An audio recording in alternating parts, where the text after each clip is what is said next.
Hello guys, నా పేరు Mahendra. Welcome to my channel. అప్పుడు కారణం మన ఛానల్ సబ్స్క్రైబ్ చేసుకోకపోతే ఇప్పుడే సబ్స్క్రైబ్ చేసుకోండి. పక్కనే ఉన్న బెల్ ఐకాన్ ఆల్లో పెట్టుకోండి. నా ఫర్దర్ డేస్ మిస్ అవ్వకుండా చూడొచ్చు. చాలా మంది చూస్తున్నారు కానీ సబ్స్క్రైబ్ చేసుకోవట్లేదు. So please try to subscribe and click the bell icon also.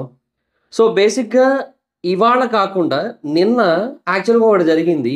Indian ఆర్మీకి అండ్ పాకిస్తాన్‌కి మధ్య జరుగుతున్న సిట్యుయేషన్ గురించి. అదేంటంటే ఒక న్యూస్ బయటకి బాగా వైరల్ అయింది.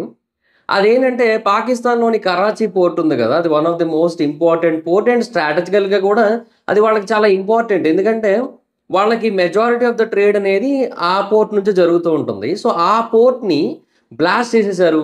ఇండియన్ గవర్నమెంట్ కంప్లీట్‌గా దాన్ని బ్లాస్ట్ చేసేయడం జరిగింది. ఇండియన్ నేవీ దాన్ని బ్లాస్ట్ చేసేయడం జరిగింది. దాని మీద అటాక్ చేయడం జరిగింది. ఐఎన్ఎస్ విక్రాంత్ దాని మీద అటాక్ చేసింది. అండ్ కరాచీ పోర్ట్‌ని తునాతునకలు చేసింది. అండ్ ఇండియా పాకిస్తాన్ మీద ఇంకొక అడుగు ముందుకేసింది. ఇంకొక విజయం సాధించిందని చెప్పి నిన్న చాలా అంటే చాలా పెద్ద స్థాయిలో న్యూస్ అయితే వైరల్ అయింది. సో, అందరూ కూడా చాలా హ్యాపీగా ఫీల్ అయ్యారు. ఆఫ్‌కోర్స్ అది నిజమైనట్టయితే ఆబ్వియస్‌లీ ఇండియాలోని ప్రతి ఒక్కరు హ్యాపీగానే ఫీల్ అవుతారు. అందులో నో డౌట్. అయితే అది నిజమా? కాదా? అనేది ఎవరు చెక్ చేసుకోలేదు. దానికి సంబంధించి కొన్ని విజువల్స్ కూడా బయటకొచ్చాయి. బట్ స్టిల్ అది నిజమా? కాదా? అని ఎవరు చెక్ చేయలేదు. బట్ అది నిజమా అంటే కాదు యాక్చువల్‌గా. So, Indian government are Indian navy యాక్చువల్‌గా కరాచీ పోర్ట్ మీద ఎటువంటి అటాకు చేయలేదు. సో, మనకి ఏవైతే విజువల్స్ కనబడ్డాయో అవేవి కూడా నిజం కాదనమాట. సో, 2020వ సంవత్సరంలో గాజా మీద ఏవైతే అటాక్స్ జరిగాయో వాటికి సంబంధించిన విజువల్స్ తీసుకొనొచ్చి సోషల్ మీడియాలో సర్క్యులేట్ చేయడం జరిగింది. సో, దాన్ని చాలామంది నిజమని నమ్మేశారు. అందరికి ఫార్వర్డ్‌లు చేశారు.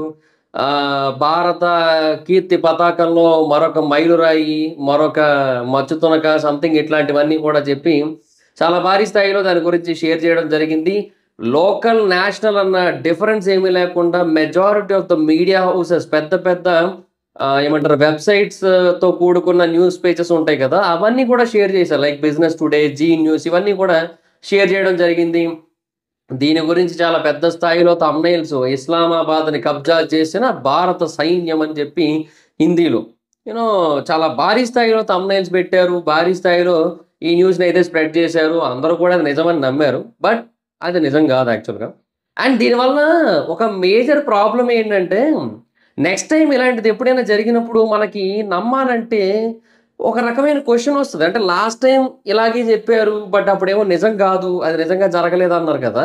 మరి ఈసారైనా నిజంగా నమ్మచ్చా? లేదా? అనే క్వెషన్ వస్తది. అండ్ రెండోదేంటంటే కొంతమంది ఆల్రెడీ ఇది నిజమని నమ్మేస్తారు కూడా యాక్చువల్‌గా. సో, ఇలా నిజమని నమ్మేసిన వాళ్ళకి నెక్స్ట్ టైమ్ మళ్ళీ జరిగిందని చెప్పి మళ్ళీ న్యూస్ వచ్చినప్పుడు అదేంటది మొన్నే కదా బ్లాస్ట్ చేశారు. మళ్ళీ బ్లాస్ట్ చేస్తారంటే ఎన్ని సార్లు కరాచీ పోర్ట్ మీదే బాంబులేస్తారు. వేరే ఎక్కడికైనా ఎళ్ళొచ్చు కదా! అనే క్వెషన్ కూడా వస్తది. సో, ఏమవుతదంటే ఈ రియల్ న్యూసుల మీద నమ్మకం పోతది. ఈ ఫేక్ న్యూసుల వల్ల. That's what happening. So, INS Vikrant Karachi port మీద అసలు ఎటువంటి దాడి చేయలేదు. కాకపోతే ఏంటంటే అరేబియన్ సీలో ఉంది. అక్కడ ఆపరేషన్స్ అయితే నడుస్తున్నాయి ఇండియన్ నేవీకి సంబంధించినవి. ఎందుకు అంటే జాగ్రత్తగా ఉంటున్నారు. అటునుంచి ఎవరు రాకుండా చూసుకుంటున్నారు. ఒకవేళ మన వాళ్ళు ఏదైనా ప్రాబ్లమ్‌లో పడినా ఆర్ వాళ్ళు మన మీదకి ఏమైనా అటాక్ చేయడానికి ట్రై చేసినా కూడా మన వాళ్ళు ధీటుగా జవాబు ఇవ్వడం కోసం, ఎదుర్కోవడం కోసం అక్కడ సిద్ధంగా ఉన్నారు అంతే. సో, అంతే తప్ప వీళ్ళు చెప్పినట్టు మనోళ్ళేమి దాడి చేసేయలేదు, ఎళ్ళిపోలేదు, ఏం చేయలేదు. సో, ఇండియా ఎప్పుడూ కూడా ఒకటే పాయింట్‌ని మైండ్‌లో పెట్టుకొని ఉంది. యాక్చువల్‌గా ఇనీషియల్ అటాక్ చేసినప్పుడు కూడా. ఏమనంటే మేము ఉగ్రవాదం మీద దాడి చేసాం. ఉగ్రవాదుల స్థావరాల మీద దాడి చేశాము తప్ప, మేము మిలిటరీ మీద, పాకిస్తానీస్ మీద దాడైతే చేయలేదు. బట్ కొంతమంది చనిపోయారంటే ఇట్స్ ఎ కొలాటరల్ డ్యామేజ్. ఇంక అదంతే ఇంకా. సో, ఇలాంటి దరిద్రుల పక్కన ఉన్నప్పుడు మరింక ఆ దోషం కొంత తగులుకుంటది. మరి ఏం చేస్తాం అన్నట్టుగా ఇండియన్ గవర్నమెంటే చెప్పింది. ఇలా చెప్పలేదులెండి. ఇది మనం అనుకుంటున్నాం. సో, చెప్తున్నాను కదా! సో, కొలాటరల్ డ్యామేజ్‌ని యాక్సెప్ట్ చేసింది. కొంతమంది పాకిస్తానీ పీపుల్ కూడా చనిపోయారు. ఏదో సంబంధం లేని వాళ్ళు కూడా చనిపోయిన మాట అయితే వాస్తవం. బట్ చెప్తున్నా కదా! ఇంకా శత్రు దేశంలో ఎవరైతే శత్రువులున్నారో వాళ్ళకి వీళ్ళు ఆశ్రయం కల్పిస్తున్నారు.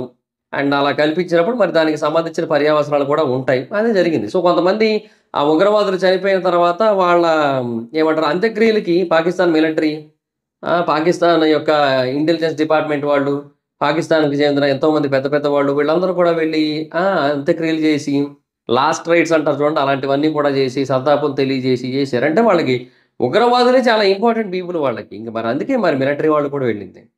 సో, ఇలా ఉంది పరిస్థితి. సో, అందుకే ఆబ్వియస్‌లీ వాళ్ళ మీద మన వాళ్ళు దాడి చేశారు. అండ్ తర్వాత వాళ్ళు ఏంటంటే రిటర్న్ మన మీద ఎన్నో డ్రోన్స్‌తో, ఎన్నో మిసైల్స్‌తో దాడి అయితే చేయడానికి ట్రై చేశారు. బట్ మన దగ్గర ఉన్న రష్యన్ మేడ్ S-400 ట్రయంఫ్ ఉంది కదా! సో, అదైతే చాలా సక్సెస్‌ఫుల్‌గా అన్నిటిని బ్లాస్ట్ చేసేసింది. అన్నిటిని కూడా తిప్పికొట్టేసింది. సీ ఈ డీల్‌ని కొంటున్నప్పుడు నాకు బాగా గుర్తు ఇప్పటికి కూడా. ఐ థింక్ అప్పుడు బైడెన్ గవర్నమెంట్. సో, ఆ గవర్నమెంట్ టైమ్‌లో దీన్ని గనక కొనుగోలు చేసినట్టయితే ఇండియా మీద సాంక్షన్స్ ఉంటాయని చెప్పారు. ఎందుకంటే ఇది చాలా పవర్‌ఫుల్ మిసైల్ యాక్చువల్‌గా. Powerful missile defence system actually. So, ఇది గనక ఏదైనా ఒక దేశం దగ్గర గనక ఉన్నట్టయితే వాళ్ళు చాలా పవర్‌ఫుల్‌గా మారుతారు. ఇప్పుడు లైక్ ఇజ్రాయెల్ ఎలా? ఇజ్రాయెల్ చాలా powerful on the basis of own military and military defence system also. So, బేసిక్‌గా మీరు ఇజ్రాయెల్ మీద ఎన్ని బాంబులైనా ఎయండి అది మాక్సిమం గాల్లోనే పేలిపోతాయి తప్ప భూమి మీద పడవయి. సో, వాళ్ళ దగ్గర ఉన్న మిసైల్ డిఫెన్స్ సిస్టమ్ అలాంటిది కాబట్టి. సో, మన దగ్గర కూడా ఈ S-400 ట్రయంఫ్ వల్ల మన డిఫెన్స్ సిస్టమ్ అనేది చాలా అంటే చాలా పవర్‌ఫుల్‌గా మారింది. ఇది వాళ్ళకి అంత ఈజీగా నచ్చట్ల. అప్పట్లో నచ్చలేదు. అండ్ దానికి గాను వాళ్ళు ఒక ఓపెన్ వార్నింగ్ కూడా ఇచ్చారు. ఒకవేళ ఇండియన్ గవర్నమెంట్ గనక వీటిని కొనుగోలు చేసినట్టయితే ఇండియా మీద సాంక్షన్స్ ఉంటాయని చెప్పి, చల్ హట్ అని చెప్పి ఇండియా కొనుగోలు చేసింది. వాళ్ళు కూడా చేసింది ఏటి లేదులెండి ఆ తర్వాత. ఏదో ముందు భయపెట్టడానికి ట్రై చేశారు. మనోడు తగ్గకపోయేసరికి సర్లే ఇంక మనం ఏటి చేస్తాం అని చెప్పి లైట్ తీసుకున్నారు. సో, ఇలాగా ఇవన్నీ జరుగుతూ వస్తున్నాయి. పాకిస్తాన్ మీద కూడా మన మీద దాడి చేస్తోంది. డ్రోన్స్ ద్వారా వాటి ద్వారా దాడి చేయడానికి ట్రై చేస్తోంది. లైన్ ఆఫ్ కంట్రోల్ ఉంది కదా! సరిహద్దు. ఆ ప్రాంతంలో అయితే మాత్రం చాలా తీవ్ర స్థాయిలో బాంబు దాడులైతే జరుగుతున్నాయి. చాలా చోట్ల పవర్ ఔట్‌రేజెస్ అనేవి వస్తున్నాయి. అంటే గవర్నమెంట్ ఆపుతోంది. అండ్ ఆ ఏరియాలో ఎక్కడ మనుషులు నివసిస్తున్నారో గనుక తెలిసినట్టయితే అక్కడ దాడులు జరిగే అవకాశం ఉందన్న ఉద్దేశ్యంతో డ్రోన్ సర్వైలెన్స్‌కి గాని, లేదంటే రాడార్ సర్వైలెన్స్‌కి గాని దేనికి కూడా దొరకకూడదన్న ఉద్దేశ్యంతో చాలా వరకు పవర్‌నయితే నిలిపివేయడం జరుగుతుంది. చాలా సరిహద్దు ప్రాంతాల్లో. తర్వాత ఈ సరిహద్దు ప్రాంతాలకు చెందిన ముఖ్యమైన ఎయిర్‌పోర్ట్స్ ఏవైతే ఉన్నాయో వాటన్నిటిని కూడా ఇండియన్ గవర్నమెంట్ ఆపేసింది. ఆ ప్రాంతానికి సర్వీస్ అయితే కంప్లీట్‌గా నిలిచిపోయాయి. అండ్ ఆ ఏరియాస్‌లో ఉన్న హోటల్స్ ఏవైతే ఉన్నాయో వాళ్ళు గెస్ట్‌లకి ఫ్రీ స్టేయింగ్‌నిస్తున్నారు. కొంతమంది తక్కువ కాస్ట్‌కి స్టేయింగ్‌నయితే ఇస్తున్నారు. అంటే మరింకా వేరే ఆప్షన్ కూడా లేదు గదా! వాళ్ళకి గూడా ట్రావెల్ జేయడానికి. సో, అందుకని జెప్పి అక్కడ హోటల్స్ వాళ్ళు కూడా కొంచెం బానే రెస్పాండ్ అవుతూ వస్తున్నారు. అండ్ కొన్ని మేజర్ లొకేషన్స్ ఉంటాయి కదా! వాటినైతే మాత్రం కొంచెం జాగ్రత్తగా ఉండమని జెప్పింది. లైక్ ఇప్పుడు హైదరాబాద్, బెంగుళూరు, ముంబై, ఢిల్లీ ఇలాంటి ప్రైమ్ సిటీస్ ఉంటాయి కదా! సో, వాటికైతే మాత్రం కొంచెం రిస్క్ ఉండే ఛాన్స్ ఉందని జెప్పి ఇండియన్ గవర్నమెంట్ కూడా చెప్పింది. సో, ఇలాగ రకరకాల డిస్కషన్స్ అన్నీ జరుగుతున్నాయి. రకరకాల ఏర్పాట్లన్నీ కూడా జరుగుతున్నాయి. వాళ్ళు మన మీద ప్రస్తుతానికైతే ఈ డ్రోన్స్ వాటితో దాడి చేస్తున్నారు కానీ, ఇంకా పీక్ లెవెల్‌లో కూడా దాడి చేసే ఛాన్స్ ఉంది. ఎందుకంటే, మన దగ్గర బేసిక్‌గా చాలామంది దరిద్రులు ఇండియన్స్ అనే ముసుగులో మన మధ్యలోనే ఉన్నారు యాక్చువల్‌గా. ఇది చాలా పెద్ద ప్రాబ్లమ్ మనకి. అంటే మీరు గమనించినట్టయితే, నేనొక వీడియో ఇంటర్నెట్‌లో చూసాను. మరి మీరు చూసారో లేదో నాకు తెలీదు. ఇంటర్నెట్‌లో నేనొక వీడియో చూసా ఇన్‌స్టాగ్రామ్‌లో. హైదరాబాద్‌లో తెలుగులోనే మాట్లాడుకుంటున్నారు యాక్చువల్‌గా. So, it's very clear. And వాళ్ళు హైదరాబాద్ అని కూడా చెప్పారు ఆ వీడియోలో. పాకిస్తానీ జెండాలని నేల మీద అట్లా పరిచి ఉంచితే కొంతమంది పోలీస్ ఆఫీసర్స్ వచ్చి వాటిని పైకి తీస్తున్నారు. వాటిని తీస్తున్నారు. దాన్ని వీడియో తీస్తున్నందుకు వీడియో తీయొద్దు, ఆపండి అంటున్నారు. నాకు అర్థం కాలే. ఇప్పుడు పోలీసుల ముసుగులో కూడా కొంతమంది పాకిస్తాన్ సపోర్టర్స్ ఉన్నట్టు అనిపిస్తోంది కదా! సో, ఇలాగ మనకి నార్మల్ పీపుల్‌లో గావచ్చు, అఫీషియల్స్‌లో గావచ్చు అంతెందుకు ఇప్పుడు రీసెంట్‌గా ఒక వ్యక్తి దొరికాడు గదా! మనకి ఇండియన్ నేవీకి సంబంధించిన ఇన్ఫర్మేషన్‌ని వాళ్ళకి లీక్ చేస్తున్నాడు ఎన్నో ఏళ్లుగా అని మనకు తెలిసింది రీసెంట్‌గానే. సో, అతన్ని అరెస్ట్ చేయడం జరిగింది. ఎందుకు చేశాడయ్యా అంటే 42,000 కోసం. 42,000 కోసం ఒక దేశాన్ని అమ్మేసాడాడు. సో, ఇట్లాంటోళ్ళు చాలా మంది ఉన్నారు మన మధ్యలో. సో, ఇలాంటి దరిద్రులు ఉన్నారు కాబట్టి మనకి ఎక్స్‌టర్నల్‌గానే కాదు, ఇంటర్నల్‌గా కూడా ప్రాబ్లమ్స్ వచ్చే ఛాన్స్ అయితే ఉంది. సో, అందుకని ఇంటర్నల్‌గా కూడా చాలా మటుకు జాగ్రత్తగా ఉండమనైతే చెప్తున్నారు. సో, యాస్ ఆఫ్ నౌ అది పరిస్థితి. సో, అందుకని చాలా మటుకు జాగ్రత్తగా ఉండడానికైతే అన్ని ప్రాంతాల్లో గూడా ట్రై అయితే చేస్తున్నాయి. సో, ఆ టైంలో ఇలాంటి ఫేక్ న్యూస్‌లనేవి ఎక్కువ హల్చల్ అయిపోతున్నాయి. అది కరెక్ట్ కాదు. ఇదే కాదు ఇంకా కొన్ని ఫేక్ న్యూస్‌లు స్ప్రెడ్ అయినాయి యాక్చువల్‌గా. అదేంటంటే JF-17 థండర్స్ ఉన్నాయి గదా! సో, వాటిని మనము డౌన్ జేసేసాము. అంటే వాటిని మనం కూల్చేసాము. అండ్ పాకిస్తాన్ యొక్క మిలిటరీ ఆఫీసర్ కూడా దాన్ని యాక్సెప్ట్ చేసినట్టుగా ఒక వీడియో అయితే వచ్చింది యాక్చువల్‌గా. బట్ అది నిజమా అంటే కాదు. యాక్చువల్‌గా చాలామంది అది నిజమని నమ్మారు. ఇన్‌ఫాక్ట్ మీడియా హౌసెస్ కూడా దాన్ని షేర్ చేసాయి. But no it's actually not real. It's an AI video. Artificial intelligence generated video అనమాట. సో, అది చాలా ఈజీ అయిపోయింది ఇప్పుడు. అంతెందుకు మొన్న రీసెంట్‌గా ఒక వీడియో చూసాను. డొనాల్డ్ ట్రంప్ మాట్లాడుతున్నట్టు ఆహ్, ఒకవేళ పాకిస్తాన్ గనక ఇండియా మీద దాడి చేస్తే పాకిస్తాన్‌ని కంప్లీట్‌గా ఎరేజ్ చేసేస్తాను, నిర్మూలించేస్తాను. ఐ లవ్ ఇండియన్స్ అని చెప్పి ఒక వీడియో ఉంటది. అది యాక్చువల్‌గా ఏఐ మేడ్ వీడియో. సో, ఇలాగ ఆర్టిఫిషియల్ ఇంటెలిజెన్స్‌తో ఇలాంటి దారుణాలు కూడా జరుగుతున్నాయి ప్రస్తుతానికి. మిస్‌యూజ్. ఈ టైంలో ఇలా చేయకూడదు యాక్చువల్‌గా. But it's a pure misuse అంతే. సో, ఒక ఫస్ట్ మిస్‌ఇన్ఫర్మేషన్ ఒకదాన్ని స్ప్రెడ్ చేసి, తర్వాత దాన్ని యాక్సెప్టెన్సీ కోసం ఇలాగ ఒక ఆర్టిఫిషియల్ ఇంటెలిజెన్స్ జనరేటెడ్ వీడియోని క్రియేట్ చేసి, ఇవన్నీ చేస్తూ వచ్చి ఫైనల్‌గా ఇక వాళ్ళు ఏం చేయాలనుకుంటున్నారో ఇంక నాకైతే అర్థం కావట్ల. ఇదే కాదు తర్వాత ఎఫ్-16 ఫైటర్ జెట్స్ అనేవి క్రాష్ అయ్యాయి. అండ్ దాని నుంచి ఒక ఇద్దరు పైలట్స్‌ని పట్టుకున్నారు అనేది కూడా ఫేక్ న్యూసే. సో, ఇలాగ చాలా మటుకు ఫేక్ న్యూస్‌లయితే స్ప్రెడ్ అవుతూ వస్తున్నాయి. సో, వాటన్నిటిని కూడా మాక్సిమం నమ్మకండి. అండ్ డెఫినిట్‌గా చెప్తున్నా ఇది మనకే మంచిది కాదు.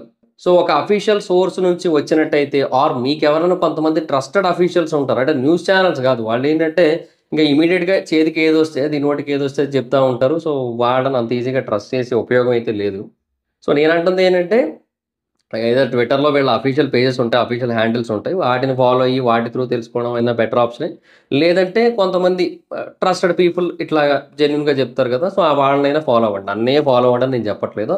మీరు ట్రస్టెడ్‌గా ఉన్న వాళ్ళని ఎవరినైనా సరే ఫాలో అవ్వచ్చు. సో, అలా వాటిని బట్టి నమ్మండి తప్ప మీకు ఒక సడెన్‌గా ఒక అప్లికేషన్‌లో ఒక ఆర్టికల్ వచ్చింది. ఇట్లా కరాచీ పోర్ట్ ధ్వంసం అయింది. ఇండియన్ నేవీ ధ్వంసం చేసిందని చెప్పొస్తే నమ్మకండి. అది అది అది నిజం కాదు. నిజం కాకపోవచ్చు. అండ్ ఇప్పుడైతే నిజం కాదు. అండ్ ఇన్ ఫ్యూచర్‌లో జరిగినప్పుడు మనకి అది నమ్మాలనిపించదు మనకి. సో, అందుకే అలాంటివి ఇమ్మీడియేట్‌గా నమ్మేయొద్దు. ఏదైనా అఫీషియల్ సోర్స్ నుంచి వస్తే డన్. ఇలాగ వీళ్ళు చెప్పారు. ఇండియన్ మిలిటరీ చీఫ్ చెప్పారు. ఇండియన్ ఆర్మీ జనరల్ చెప్పారు. ఇట్లా చెప్తే అది వేరు మళ్ళీ. ఆ ఆర్టికల్స్‌లో ఇన్ఫర్మేషన్ ఉందనుకోండి. Then you can trust.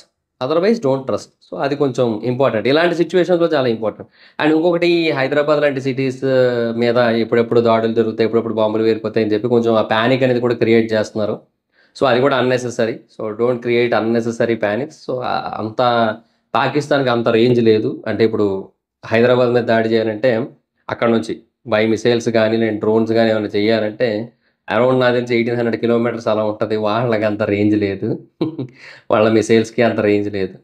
మనకే కష్టం ఆ రేంజ్ అంటే. ఇంక వాళ్ళకేమవుద్దే గడిద గుడ్డవుద్ది గానీ, సో, అయ్యేం పట్టించుకోవద్దు. ఈ ఇంటర్నల్ దరిద్రులు ఉంటారు కదా! కొంతమంది వాళ్ళతో కొంచెం జాగ్రత్తగా ఉంటే సరిపోద్ది అంతే. అంతకు మించి ఇంకేట్లేదు. So, that's what I am saying. So, ఇది నేను ఎందుకు చేయలేదంటే, ఒకటి ఇది నాకు కరెక్టా కాదా అని కొంచెం క్రాస్ చెక్ చేసుకోవాలనిపించింది. రెండోది నాకు కొంచెం వేరే వర్క్స్ ఉన్నాయి. ఈ సెటప్ అంతా కూడా కొంచెం నేనే బాధలు పడి చేసుకున్నాను. నాకెవరు లేరు. సో, మొత్తం అరౌండ్ 3½ అవర్స్ అలా పట్టింది మొత్తం సెట్టింగ్‌కి. ఇంకా అవ్వలేదు. చిన్న చిన్న డ్రిల్లింగ్స్ ఉన్నాయి. అవి నేను చేయలేను కదా! నా దగ్గర డ్రిల్లింగ్ మిషన్ గట్రా ఏం లేదు కాబట్టి, ఇంకా కొంచెం కంప్లీట్ సెటప్ అయితే అవ్వలేనట్టే యాక్చువల్‌గా. ఏమో. సో, అది ఇవన్నీ జరిగాయి. సో, అందువల్ల కొంచెం చేయలేకపోయాను. ఇవాళ కూడా అందుకే చాలా వర్క్స్ ఉండి కొంచెం లేట్ అయింది. ఏమనుకోవద్దు. చేస్తా. వార్ అప్డేట్స్ ఇవన్నీ కూడా డెఫినిట్‌గా రెగ్యులర్‌గా ఇస్తూ ఉంటాను నేనైతే. So, thoughts it guys. This is the video. Video గనక మీకు నచ్చితే లైక్ చేసి వీడియోని షేర్ చేయండి. ఇప్పుడు ఎవరైనా మన ఛానెల్‌ని సబ్స్క్రైబ్ చేసుకోకపోతే ఇప్పుడే సబ్స్క్రైబ్ చేసుకొని పక్కనే ఉన్న బెల్ ఐకాన్ క్లిక్ చేసి ఆల్‌లో పెట్టుకోండి. నా ఫర్దర్ అప్డేట్స్ మిస్ అవ్వకుండా చూడొచ్చు. చాలా మంది చూస్తున్నారు కానీ సబ్స్క్రైబ్ చేసుకోవట్లా. So, please try to subscribe, click the bell icon also. నా ఇన్‌స్టాగ్రామ్ ఐడీ ఎవరిదైనా స్మైదరం ఎక్కడొచ్చి ఫాలో అవ్వచ్చు. Thank you so much guys. Bye bye. Meet next video. Bye bye. Hi friends, మీరు ఎప్పుడైనా సరే రూ. 5,000 ప్రొడక్ట్ రూ. 250కి రావడాన్ని గమనించారా? లేదు కదా! కానీ అమెజాన్, ఫ్లిప్‌కార్ట్ లాంటి కంపెనీస్ ఏం చేస్తూ ఉంటాయంటే కొన్ని గోల్డెన్ హవర్స్ టైమ్‌లో మెగా డీల్స్ ఇస్తూ ఉంటాయి. ఆ డీల్స్ టైమ్‌లో ఒక్కొక్క ప్రొడక్ట్ మీద 90% నుంచి 95% వరకు డిస్కౌంట్ అయితే ఉంటుంది. అయితే ఈ డీల్స్ కోసం మీరు కాన్స్టెంట్‌గా ఆ యాప్స్ చెక్ చేస్తూ ఉండలేరు కదా! కానీ మీకోసం నేను వాటన్నిటిని కూడా కాన్స్టెంట్‌గా చెక్ చేస్తూ ఉంటాను. అండ్ దాంట్లో ఎప్పుడు ఏ డీల్ పెట్టినా కూడా ఇమ్మీడియేట్‌గా మీకు ఆ ప్రొడక్ట్‌ని అయితే షేర్ చేస్తాను. మీరు ఇమ్మీడియేట్‌గా ఆ ప్రొడక్ట్‌ని పర్చేజ్ చేయొచ్చు దాని నుంచే. అండ్ అంతేకాదు కొన్ని ఎక్స్ట్రార్డినరీ ప్రొడక్ట్స్ ఉంటాయి. వాటిని మీరు బయట ఎక్కడా కూడా చూడరు. వాటి గురించి కూడా నేను మీకు షేర్ చేస్తాను. మీరు సింపుల్‌గా చేయాల్సింది ఒకటే. కింద డిస్క్రిప్షన్‌లో మన టెలిగ్రామ్ ఛానల్ లింక్, మన వాట్సాప్ ఛానల్ లింక్, మన ఇన్‌స్టా బ్రాడ్‌కాస్ట్ ఛానల్ లింక్ ఉంటాయి. వీటిలో మీరు ఏ యాప్ ఎక్కువగా వాడతారో ఆ యాప్‌కి సంబంధించిన లింక్ మీద క్లిక్ చేసి ఆ యాప్‌లో ఉన్న మన ఛానల్‌ని ఫాలో అవ్వండి. దాంట్లో రెగ్యులర్‌గా చాలా ప్రొడక్ట్స్ అయితే మీకు అప్డేట్ అవుతూ ఉంటాయి. అండ్ ఆ ప్రొడక్ట్స్‌లో మీకు ఏది నచ్చినట్టయితే దాన్ని మీరు కొనుగోలు చేయొచ్చు వెంటనే. సో, డిస్క్రిప్షన్‌లో లింక్స్ ఉన్నాయి. వెంటనే ఫాలో అవ్వండి.